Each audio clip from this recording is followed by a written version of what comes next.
Have you ever been in a situation where you're working on a project and the client asks for progress updates? It can be time-consuming to save all the pictures individually and send them for review. Here's a quick way to simplify the process using Photoshop's PDF presentation feature. Start by going to File, then select Automate, and choose PDF Presentation. In the dialog box, you'll see two options under Save As. Choose Presentation.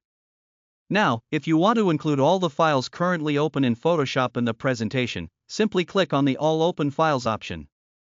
You can even customize the transition method to control how the presentation moves from one image to another. Select any transition style you prefer, and once you're satisfied, save the project. The presentation will be saved as a PDF. You can open it to check the result and then send it to your client. This way, you save time and effort while presenting your work in a professional format. For more tips and tricks, follow Ace Designs.